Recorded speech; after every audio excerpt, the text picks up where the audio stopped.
One. Round of applause, round of applause.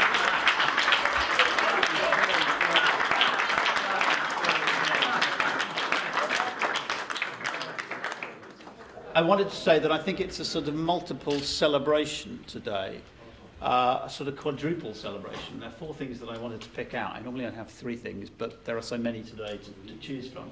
The first, which Rick and Scott and others have touched on, is that this is a significant occasion for the Innovation Centre. It was quite a bold move for the Council and the other partner organisations to put a lot of money into this. It was even bolder when we then discovered that the economy suddenly turned down very rapidly.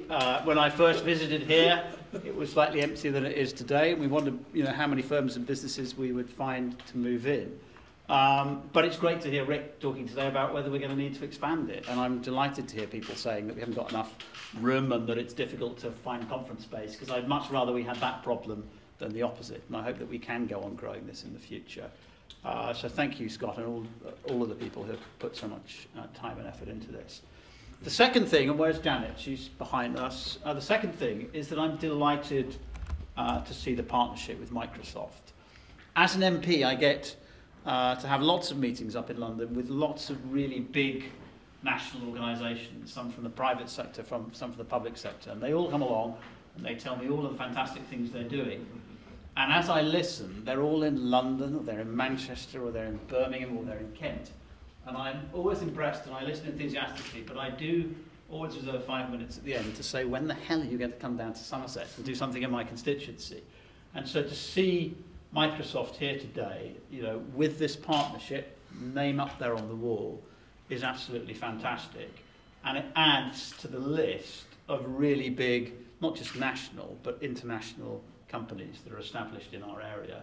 And I hope that partnership will last for many years into the future. And we're delighted that that partnership is helping us to develop apprenticeship talent.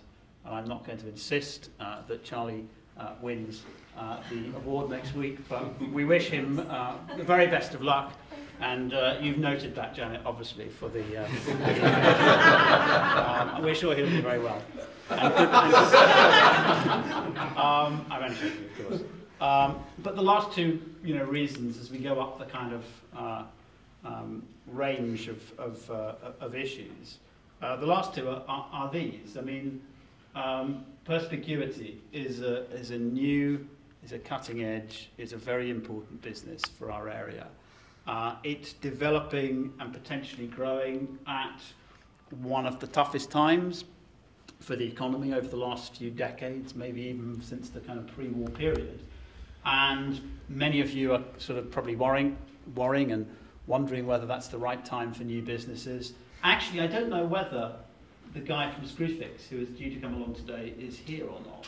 But as I looked at the list of people attending, I reflected on the fact that actually the origins of that huge Yeovil company were in the 1981 recession, where I think Jon Goddard Watt set up the business after being made redundant, literally with pin money, and developed what became a massively important business, not just for our area, but right across the country. And Ben, we wish you and your colleagues and all of the staff that you've got a huge amount of success, and we hope that you'll go on being successful for many years into the future.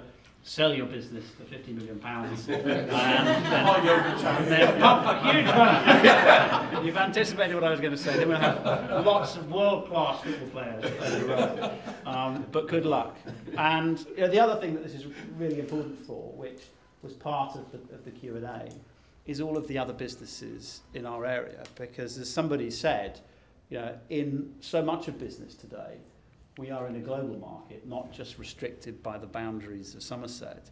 And I find it astonishing when I go and see businesses in our area who are sort of competing with big players in the United States of America or in India or China. I mean, it really is a global business.